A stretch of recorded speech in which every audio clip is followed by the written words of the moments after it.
నమస్తే, welcome to స్వతంత్ర. నేను మురళి. ముందుగా హెడ్లైన్స్ చూద్దాం. రేపు తెలంగాణ కేబినెట్ భేటీ, మధ్యాహ్నం 3 గంటలకు మంత్రివర్గ సమావేశం. కాంగ్రెస్ బీఆర్ఎస్ ఓటర్లు కూడా బీజేపీకే ఓటు వేశారు. ఈ ఎన్నికల్లో బీజేపీ డబుల్ డిజిట్ సాధిస్తోందన్న కిషన్ రెడ్డి. బెంగాల్లో అరాచక పాలన రాజ్యమేలుతోంది. టీఎంసీ కాంగ్రెస్పై ప్రధాని విమర్శలు.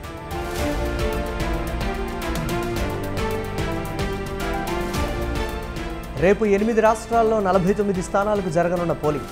5వ విడతలో 659 మంది అభ్యర్థుల పోటీ. అండమాన్ను తాకిన నైరుతి రుతుపవనాలు ఈ నెల 31 నాటికి కేరళను తాకే అవకాశం.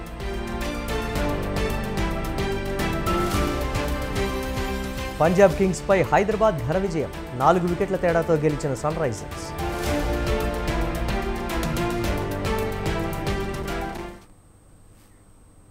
ఏపీ సార్వత్రిక ఎన్నికలు ముగిసిన అనంతరం జరిగిన అల్లర్లపై స్పెషల్ ఇన్వెస్టిగేషన్ టీం దర్యాప్తును ముమ్మరం చేసింది. పల్నాడు, అనంతపురం, తిరుపతి జిల్లాల్లో చెలరేగిన హింసపై సిట్ అధికారులు విచారణ చేస్తున్నారు. ఈ దర్యాప్తులో కీలక అంశాలు వెలుగులోకి వస్తున్నాయి. నర్సారావుపేట, కారంపూడి పోలీస్ స్టేషన్లకు వెళ్లి సమాచారాన్ని సేకరించారు.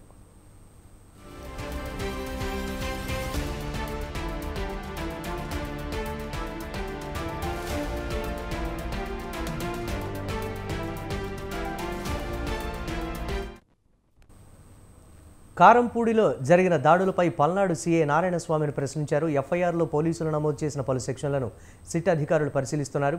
దాడుల వద్ద ఉన్న సీసీ కెమెరాలను పరిశీలిస్తున్నారు. పల్నాడు జిల్లాలో తెలుగుదేశం పార్టీ, వైఎస్ఆర్సీపీల నుంచి దాడులపై సిట్కు ఫిర్యాదులు అందాయి.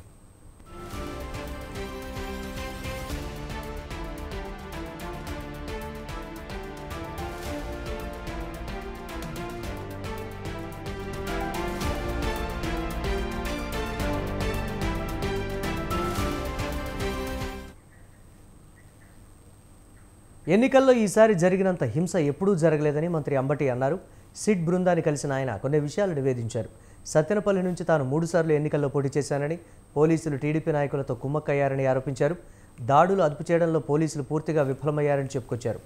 ఇప్పటికీ తొండపి గ్రామంలో చాలామంది భయంతో ఊరు వదిలిపెట్టి వెళ్ళిపోయారని, వారికి భరోసా కల్పించి ఊరిలోకి తీసుకురావాల్సిన బాధ్యత పోలీసులపై ఉందని అంబటి తేల్చి చెప్పారు. నర్సరావుపేటలో ఎమ్మెల్యే ఇంటి మీదకు వెళ్ళి దూకి కార్లు పగలగొట్టి చేసినటువంటి సందర్భం.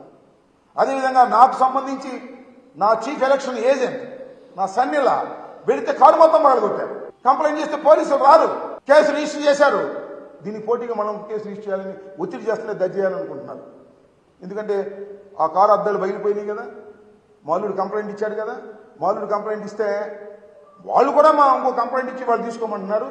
ఇక్కడ ఒక సిఐ గారు ఉన్నాడు, ఆ రాంబాబు, దాన్ని కూడా రిజిస్టర్ చేయాలనుకుంటున్నారు. ఇట్లా దారుణంగా ఫెయిల్యూర్ ఆఫ్ ది పోలీస్, దారుణంగా ఫెయిల్యూర్ అయ్యి ఎన్నికల సమయంలో ఫెయిల్యూర్ అయింది ఇక్కడ పల్నాడులో పోలీస్ వ్యవస్థ. నేను ఇంతకు ముందు కూడా ఆరోపణ చేశాను. ఇవాళ కూడా సిట్ అధికారులని ఎవరైతే వినీత్ బ్రిజ్వాల్ నాయకత్వంలో ఒక సిట్ ఫామ్ చేశారో ఎన్నికల కమిషన్, ఆ బృందాలన్నీ కూడా తిరిగి ఇవాళ ఏం జరుగుతుంది, ఎలా జరిగింది అనే దాని మీద విచారణ చేస్తూ ఉన్నారు. నా నియోజకవర్గంలో ఇవాళ కూడా తొండపి అనే గ్రామం అనాథగా అల్లాడుతూ ఉందని మనం చేస్తాం. టోటల్ ముస్లిం మైనారిటీస్ అందరూ కూడా ఊరు వదిలి వెళ్లిపోయి అక్కడో ఇక్కడో తలదాచుకునేటటువంటి పరిస్థితి ఏర్పడింది.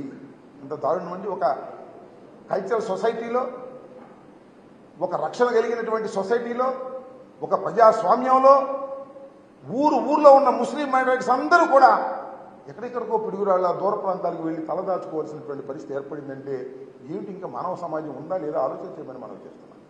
ఇందాక ఆ సిట్ అధికారిని కలిసినప్పుడు కూడా చెప్పారు, తొండపిలో శాంతి భద్రతలు లేవు, ఎక్కడెక్కడో తలదాచుకున్నారు, వాళ్ళందరినీ తీసుకురండి, వాళ్ళందరినీ తీసుకొచ్చి ఆ ఇళ్లలో ఉండే విధంగా చేయాలని.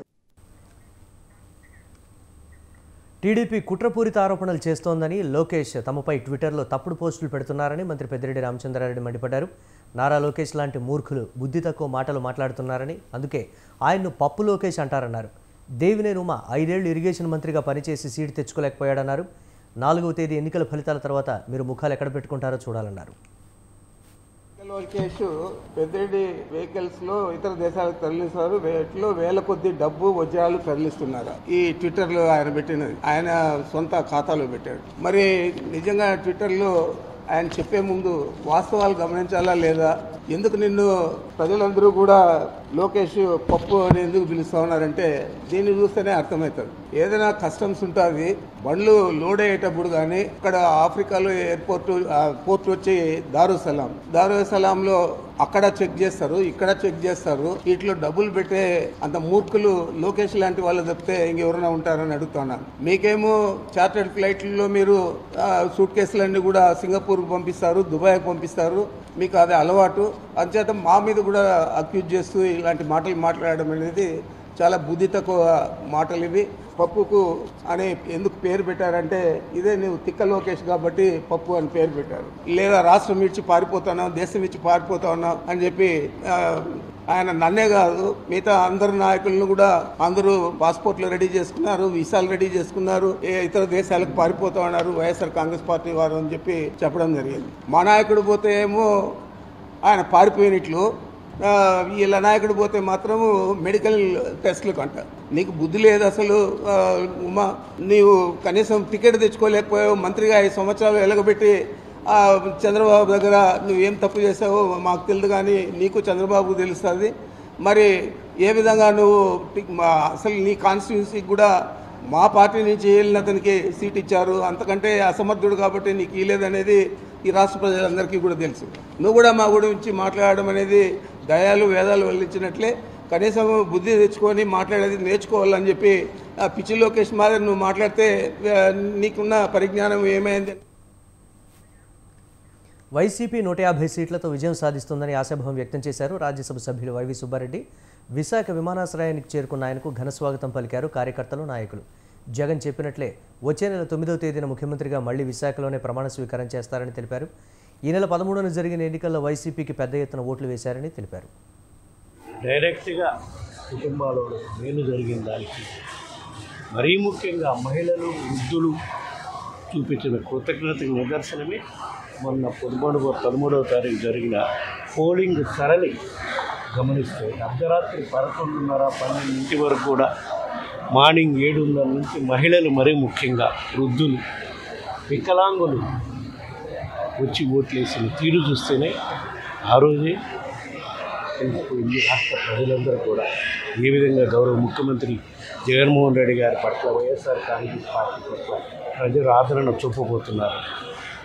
దానికి నిదర్శనం రేపు తప్పకుండా 4వ తారీఖు జరగబోయే ఓట్ల లెక్కింపులో వైఎస్ఆర్ కాంగ్రెస్ పార్టీ అభ్యర్థులు వన్ సైడ్ అత్యధిక శాతం 175 మందికి అత్యధిక శాతం 150 పైనే వస్తాయని మా గౌరవ ముఖ్యమంత్రి గారు చెప్తున్నారు. తప్పకుండా దక్షిణాల నిజం అవుతుంది. ప్రజల మాజీ రాష్ట్రపతి నీలం సంజీవరెడ్డి నీతికి నిజాయితీకి నిలువుటద్దమన్నారు ఏపీసీసీ మీడియా చైర్మన్ తులసిరెడ్డి.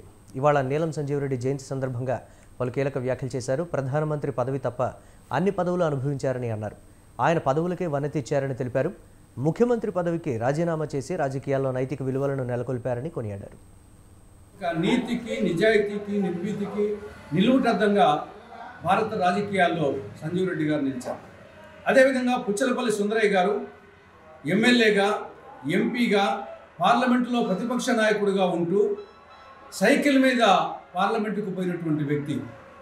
ఈనాటి రాజకీయ నాయకులు ఒక పంచాయతీ సర్పంచ్ అయితేనే ఫార్చునర్లో పంచాయతీ ఆఫీస్కి వచ్చే రోజు, ఒక ముఖ్యమంత్రి అయితేనే స్పెషల్ లగ్జరీ ఫ్లైట్స్లో విదేశాలకు విహారయాత్రలకు పోయే రోజులు. అలాంటిది పార్లమెంటులో ప్రతిపక్ష నాయకుడిగా ఉంటూ సైకిల్ మీద పార్లమెంటుకు పోయాడు. కాబట్టి అటువంటి నిరాడంబర నాయకుడు. కాబట్టి వీళ్ళిద్దరినీ నేటి రాజకీయ నాయకులు కానీ, యువత కానీ అటు ఆదర్శంగా, మార్గదర్శకంగా తీసుకోవాల్సిన అవసరం. తెలంగాణ కేబినెట్ సమావేశానికి సిఈసి గ్రీన్ సిగ్నల్ ఇచ్చింది. సమావేశానికి సిఈసి షరతులతో కూడిన అనుమతినిచ్చింది. అత్యవసర విషయాలపైనే చర్చించాలని సూచించింది ఎన్నికల సంఘం. జూన్ 4లోపు చేపట్టాల్సిన అత్యవసర కార్యక్రమాలపై మాత్రమే కేబినెట్లో చర్చించాలని షరతు పెట్టింది.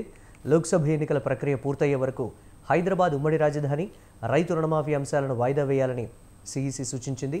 ఎన్నికల ప్రక్రియలో భాగస్వాములైన అధికారులు కేబినెట్ భేటీకి హాజరు కాకూడదని సిఈసి షరతు విధించింది. కాగా సోమవారం తెలంగాణ కేబినెట్ సమావేశం జరగనుంది. మధ్యాహ్నం 3 గంటలకు మంత్రివర్గం సమావేశమై అత్యవసర అంశాలపై చర్చించనుంది.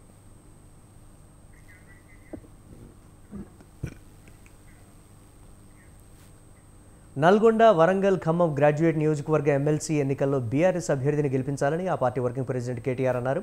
భువనగిరిలో జరిగిన సమావేశంలో ఆయన పాల్గొన్నారు. ఈ ఎన్నికల్లో గెలుపు తమదేనని ఓటర్లు ఆలోచించి ఓటు వేయాలని కోరారు. బీఆర్ఎస్ అభ్యర్థి రాకేష్ రెడ్డి స్వయం కృషితో పైకి వచ్చాడని, హైలీ ఎడ్యుకేటెడ్ వ్యక్తి అని చెప్పుకొచ్చారు. ప్రధాని మోదీ అన్ని వర్గాలను మోసం చేస్తూ వస్తున్నారని, విభజన హామీలను తొంగలో తొక్కారని విమర్శించారు.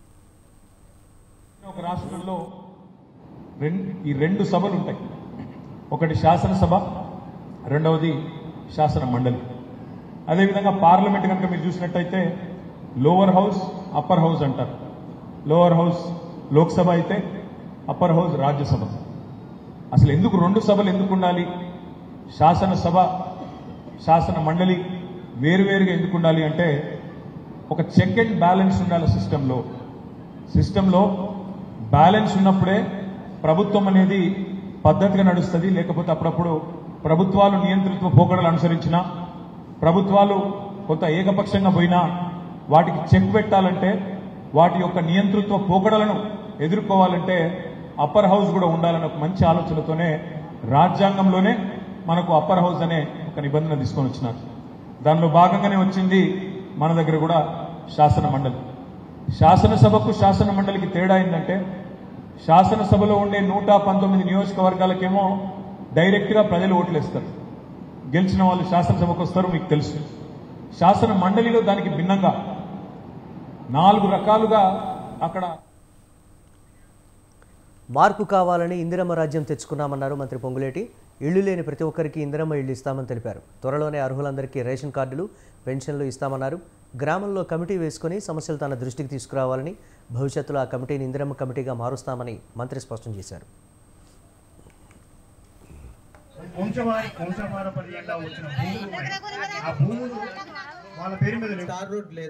మా రామయ్య గారు కూర్చొని ఎప్పుడు తొమ్మల గారు కోరడం జరిగింది.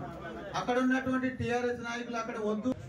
40 సంవత్సరాలు మా న్యాయంలో ఒక్కసారి కూడా కాంగ్రెస్ తప్ప ఇంకొక ఓటు ఇంకో రాని పడేది లేదు.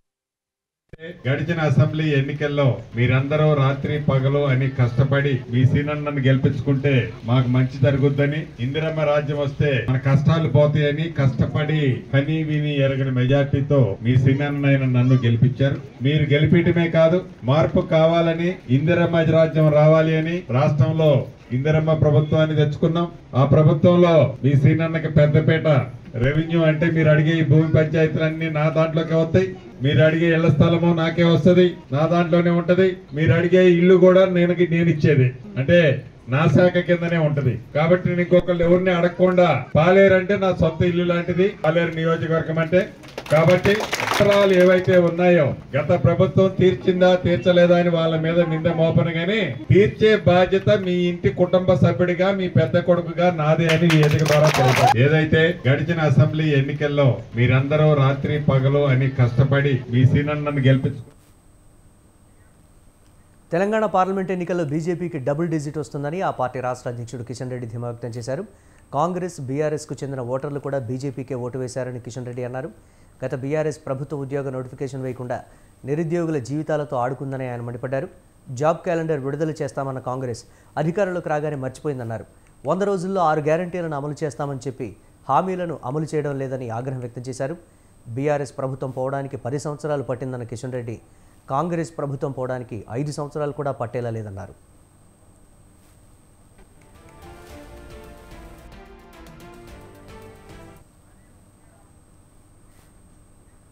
కాంగ్రెస్, బీఆర్ఎస్లపై బీజేపీ ఎమ్మెల్సీ అభ్యర్థి గుజ్జుల ప్రేమేందర్ రెడ్డి తీవ్ర విమర్శలు చేశారు.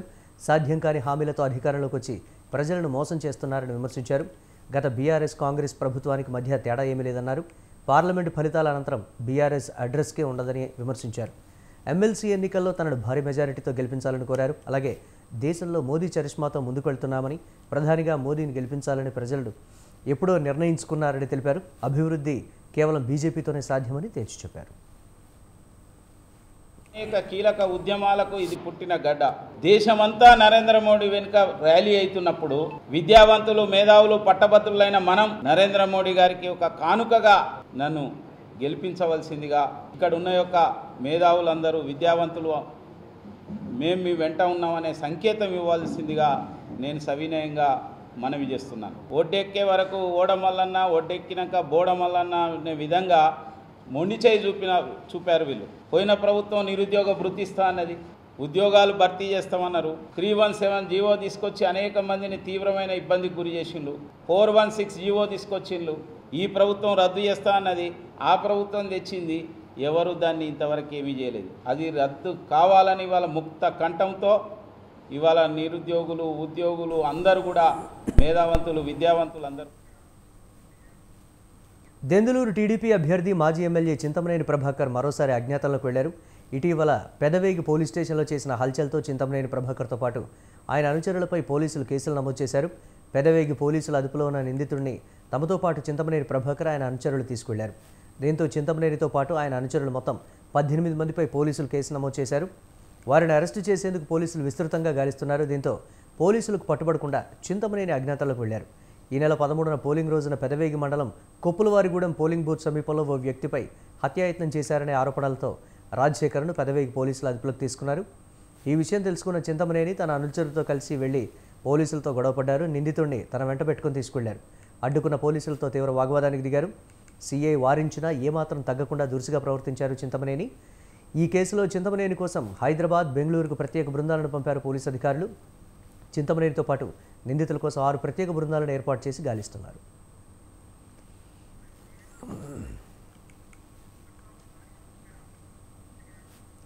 తెలంగాణలో రాగల 3 రోజుల పాటు తేలికపాటి నుంచి మోస్తరు వర్షాలు కురిసే అవకాశం ఉందని హైదరాబాద్ వాతావరణ కేంద్రం తెలిపింది. ఇవాళ ఉరుములు మెరుపులతో పాటు గంటన 30 నుంచి 40 కిలోమీటర్ల వేగంతో ఈదురుగాలులతో కూడిన తేలికపాటి నుంచి మోస్తరు వర్షాలు కురుస్తాయని వెల్లడించింది.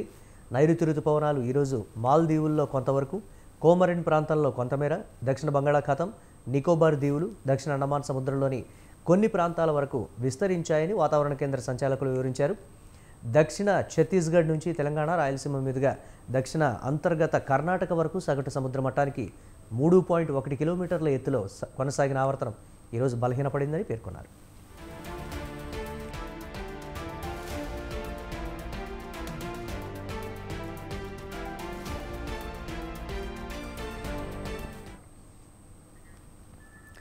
కరోనా మహమ్మారి మళ్లీ విజృంభిస్తోంది. గతంలో చైనాలో మొదలైన ఈ వైరస్ ప్రపంచవ్యాప్తంగా అతలాకుతలం చేసింది. ఈ వైరస్ వల్ల ఎంతోమంది ప్రాణాలు కోల్పోయారు. కొందరు ఇప్పటికే ఈ వైరస్ బారిన పడి కోలుకున్నా వివిధ రకాల అనారోగ్య సమస్యలతో బాధపడుతూనే ఉన్నారు. కోవిడ్ కట్టడికి ప్రపంచవ్యాప్తంగా ఎన్నో చర్యలు చేపట్టారు. ఆ తర్వాత కరోనా కట్టడిలోకి వచ్చింది. పూర్తిగా అదుపులోకి వచ్చిన తర్వాత మళ్లీ కొన్ని దేశాల్లో విజృంభిస్తోంది.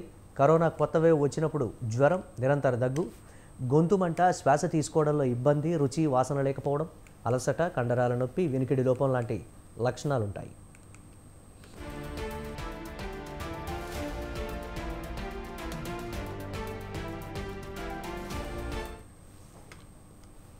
సింగపూర్లో కరోనా మరోసారి విజృంభించింది. వారం రోజుల్లోనే అక్కడ 25,900 కంటే ఎక్కువ కేసులు నమోదయ్యాయి. దీంతో అక్కడి ప్రభుత్వం అప్రమత్తమైంది. ఇది మరింత ఉధృతమైతే పరిస్థితులు భయంకరంగా మారొచ్చన్న ఉద్దేశంతో ముందు జాగ్రత్త చర్యలు చేపడుతోంది. ఇందులో భాగంగానే ప్రతి ఒక్కరూ మాస్కులు తప్పనిసరిగా ధరించాలని ఆదేశాలు జారీ చేసింది.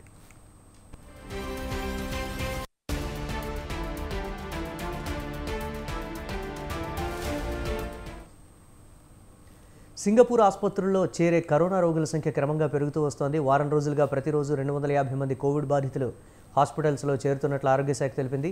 ఈ తరుణంలోనే ఆసుపత్రులు సంసిద్ధం కావాలని ఆదేశాలు జారీ చేసింది.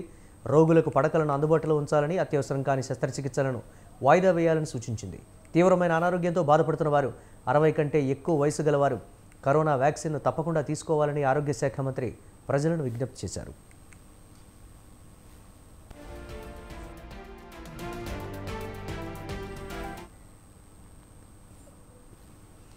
కోవిడ్-19 ఆధిపత్య వైవిధ్యాలు ఇప్పటికీ JN.1, దాని ఉప వేరియంట్లు పుట్టుకొస్తూనే ఉన్నాయి. ఇందులో KP.1, KP.2 వేరియంట్లు ఉన్నాయి. ప్రస్తుతం సింగపూర్లో 3/2 కంటే ఎక్కువ కేసులు KP.1, KP.2 ఉన్నాయి. మే 3 నాటికి ప్రపంచ ఆరోగ్య సంస్థ KP.2 వేరియంట్ను గుర్తించింది.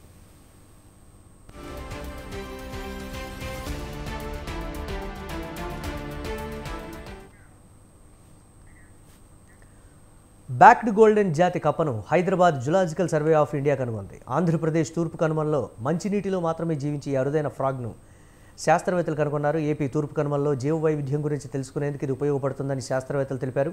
శ్రీలంక తడి భూమి కప్పగా పిలిచే బ్యాక్డ్ గోల్డెన్ ఫ్రాగ్ 1829లో వెలుగులోకి వచ్చింది. ఈ జాతి కప్ప 2 మిలియన్ ఏళ్ల చరిత్ర కలిగి ఉందని zoological survey of India director ధృతి బెనర్జీ తెలిపారు.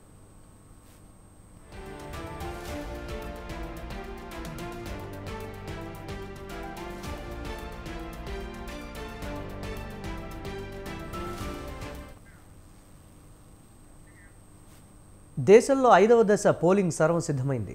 రేపు 5వ దశ పోలింగ్ జరగనుంది. 6 రాష్ట్రాలు 2 కేంద్రపాలిత ప్రాంతాల్లో 49 స్థానాలకు పోలింగ్ నిర్వహిస్తున్నారు. యూపీలో 14, మహారాష్ట్రలో 13, బెంగాల్లో 7 స్థానాలకు ఎన్నికలు జరగనున్నాయి. ఒడిశాలో 5, బీహార్లో 5, జార్ఖండ్లో 3 నియోజకవర్గాలకు రేపు పోలింగ్ ఉంటుంది. జమ్మూ కాశ్మీర్, లడఖ్లో ఒక్కో స్థానానికి రేపు పోలింగ్ జరగనుంది. మరోవైపు కాంగ్రెస్కు కీలక స్థానాలు రాయ్బరేలీ, అమేథీలో రేపు పోలింగ్ నిర్వహిస్తున్నారు. రాయ్బరేలీలో రాహుల్, అమేథీలో కేఎల్ శర్మ పోటీ ఉంటుంది. బరిలో కేంద్ర మంత్రులు రాజ్నాథ్, స్మృతి ఇరానీ, సాధ్వి నిరంజన్ ఉన్నారు. 49 నియోజకవర్గాల్లో శనివారం సాయంత్రం ముగిసింది ప్రచారం. మహారాష్ట్రలోని కీలకమైన ముంబైతో పాటు దాని చుట్టుపక్కల ప్రాంతాల్లోని 13 నియోజకవర్గాల్లోనూ రేపే పోలింగ్ జరగనుంది. ఉమ్మడి శివసేనకు పట్టున ఈ నియోజకవర్గాల్లో ఇప్పుడు ఆ పార్టీ చీలిపోవడంతో ఉత్కంఠ నెలకొంది. బాలాసాహెబ్ ఠాకరే వారసత్వ ప్రభావం ఒకవైపు, ముంబైలో మెగా ప్రాజెక్టుల పూర్తి మరోవైపు ఇక్కడ పోటీని ఆసక్తిగా మలిచాయి.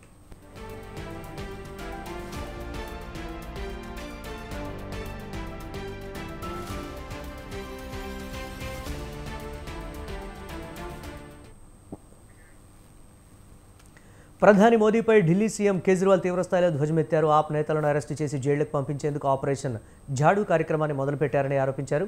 ఆప్ను ముప్పుగా భావిస్తున్న బీజేపీ తనకు బెయిల్ వచ్చినప్పటి నుంచి ఆపరేషన్ ఝాడూ పేరుతో కార్యక్రమాన్ని మొదలుపెట్టిందన్నారు. ఆప్ నేతల అరెస్టులు, పార్టీ బ్యాంక్ అకౌంట్లను సీజ్ చేయడం, ఆప్ కార్యాలయాలను మూసివేయించడం వంటివి అందులో భాగమే అని కేజ్రీవాల్ తెలిపారు. బిభవ్ కుమార్ అరెస్టుకు నిరసనగా బీజేపీ ప్రధాన కార్యాలయాన్ని ముట్టడించేందుకు పార్టీ కార్యకర్తలతో బయలుదేరినప్పుడు కేజ్రీవాల్ ఈ వ్యాఖ్యలు చేశారు.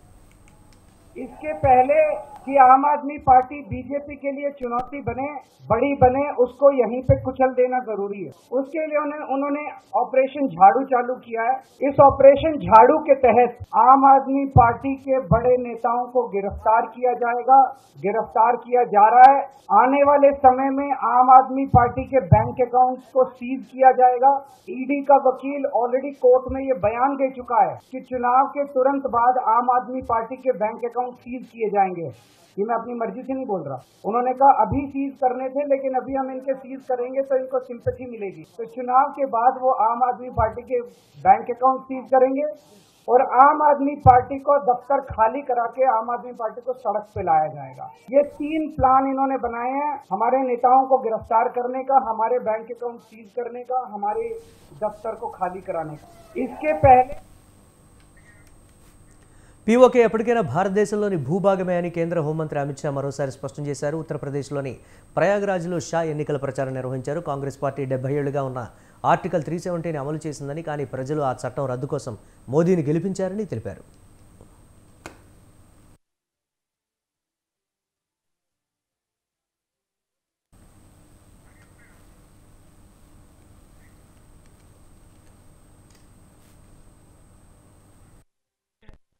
इनको पूछते हैं कि 70 साल में क्या हुआ, क्यों 60 करोड़ लोग बैंक अकाउंट के बगैर थे? जवाब नहीं है. इनको पूछते हैं 13 करोड़ महिलाएं क्यों गैस का सिलेंडर नहीं मिला था? उनके पास जवाब नहीं है. इनको पूछते हैं 14 करोड़ घरों में शौचालय क्यों नहीं था?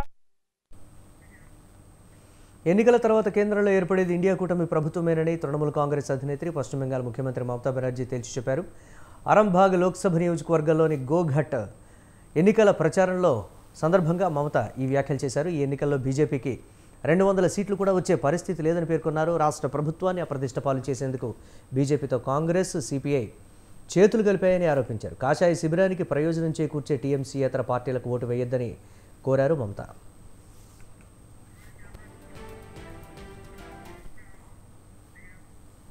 లోక్సభ ఎన్నికల ప్రచారంలో భాగంగా భారత ప్రధానమంత్రి నరేంద్ర మోదీ బెంగాల్లోని సుడిగాలి పర్యటన నిర్వహించారు. బిష్ణుపూర్లో భారీ ర్యాలీ నిర్వహించారు. బెంగాల్లో అరాచక పాలన రాజ్యమేలుతోందని విమర్శించారు. మహిళలకు భద్రత లేకుండా పోయిందన్నారు. లోక్సభ ఎన్నికల్లో బీజేపీని గెలిపించి టీఎంసీకి గట్టి బుద్ధి చెప్పాలని మోదీ పిలుపునిచ్చారు. పేదల కోసం కేంద్రం పంపించిన ఉచిత రేషన్ను తృణమూల్ నేతలు లూటీ చేస్తున్నారని తీవ్ర ఆరోపణలు చేశారు మోదీ. కేంద్ర పథకాల పేర్లు మార్చి మమతా బెనర్జీ తమ పథకాలను చెప్పుకుంటున్నారని విమర్శించారు. ప్రతిపక్షాలు రిజర్వేషన్లను లాక్కోవాలని చూస్తున్నాయని పురూలియా ప్రచారంలో ప్రధాని మోదీ చెప్పారు. టీఎంసీ కూడా వారికి అండగా నిలుస్తోందన్నారు. బాబాసాహెబ్ అంబేద్కర్ మత ప్రాతిపదికన రిజర్వేషన్లను వ్యతిరేకించారని మోదీ గుర్తు చేశారు. కానీ ఇండియా కూటమి మత ఆధారంగా రిజర్వేషన్లు ఇవ్వాలని కోరుతోందన్నారు. కర్ణాటకలో ముస్లింలకు ఓబీసీ కోటాలో రిజర్వేషన్లు ఇచ్చారని అన్నారు. ఈ కుట్రలో కాంగ్రెస్తో టీఎంసీ భుజం కలిపి నిలుస్తోందన్నారు మోదీ. टीएमसी का मतलब है आतंक, भ्रष्टाचार, तुष्टीकरण और भाई भतीजावाद। अपने वोट बैंक को खुश करने के लिए लगातार हिंदू समाज, हिंदू आस्था को अपमानित कर रही है टीएमसी। यहां की मुख्यमंत्री के ताजा बयान से बंगाल ही नहीं,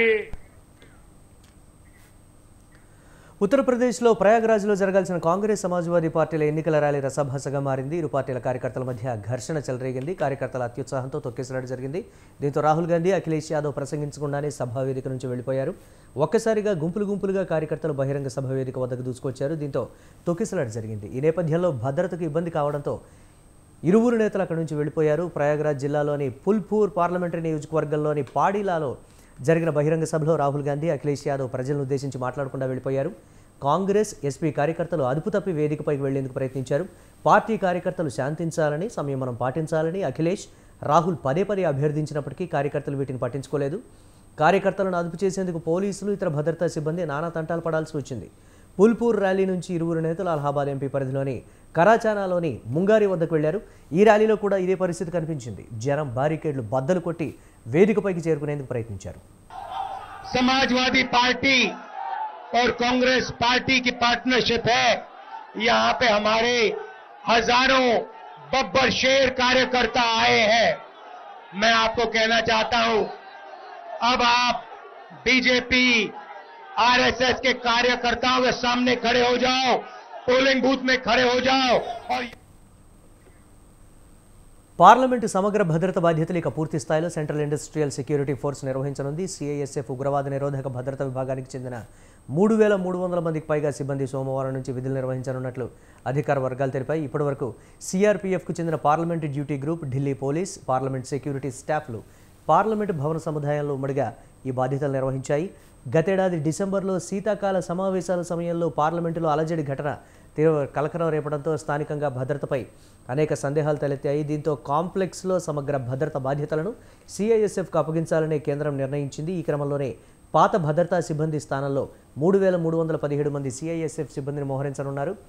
పార్లమెంట్ కాంప్లెక్స్లోని అన్ని ప్రవేశ ద్వారాలు, అగ్నిమాపక విభాగం, సీసీటీవీ పర్యవేక్షణ control room, communication centre, watch టవర్ల వద్ద సిఐఎస్ఎఫ్ సిబ్బందిని నియమించారు. ఇప్పటికే వారికి సంబంధిత శిక్షణ అందించారు. విధ్వంసక కార్యకలాపాల కట్టడి తదితర విధులకు ప్రత్యేకంగా శిక్షణ పొందిన వారిని రంగంలోకి దించినట్లు సంబంధిత వర్గాలు తెలిపాయి. గతేడాది డిసెంబర్ 13న లోక్సభలో 0 అవర్ జరుగుతుండగా ఇద్దరు విజిటర్స్ గ్యాలరీలో నుంచి సభలోకి దూకి గందరగోళం సృష్టించారు. అదే సమయంలో పార్లమెంట్ భవనం వెలుపల ఇద్దరు వ్యక్తులు స్మోక్ క్యాన్సిస్టర్లతో ఆందోళన చేశారు. దీంతో అప్రమత్తమైన భద్రతా బలగాలు వారందరినీ అదుపులోకి తీసుకున్నాయి. ఈ నేపథ్యంలో పార్లమెంట్ భద్రతను సిఐఎస్ఎఫ్కు అప్పగించారు.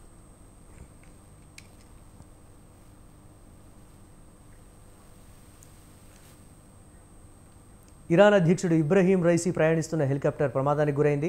వాతావరణం అనుకూలించకపోవడంతో కూలిపోయినట్లు ఇరాన్ ప్రభుత్వ మీడియా ప్రకటించింది. హెలికాప్టర్కు ఏం జరిగింది, అందులో ఎవరున్నారు అనే దానిపై ఇంకా స్పష్టత లేదు.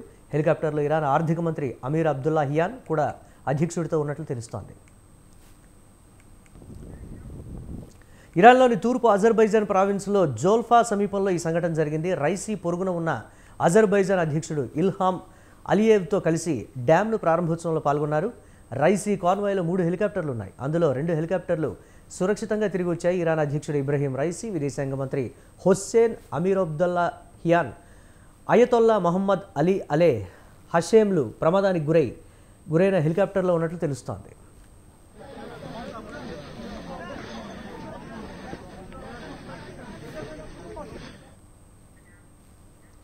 లీగ్ దశలో ఆఖరి మ్యాచ్లో హైదరాబాద్ అదరగొట్టింది. బ్యాటింగ్లో అదే దూకుడును ప్రదర్శించింది. దీంతో 4 వికెట్ల తేడాతో పంజాబ్ ఘన విజయాన్ని సాధించింది. ట్రావిస్ హెడ్ మొదటి ఓవర్ తొలి బంతికి అవుట్ అయిన అభిషేక్ శర్మ దంచుకొట్టాడు.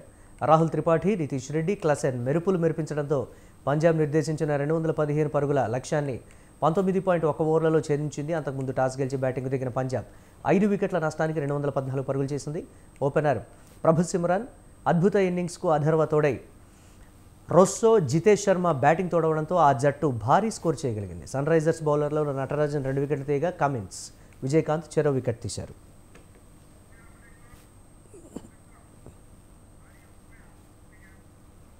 ఇవి ఇప్పటి వరకున్న అప్డేట్స్. కీప్ వాచింగ్ స్వతంత్ర.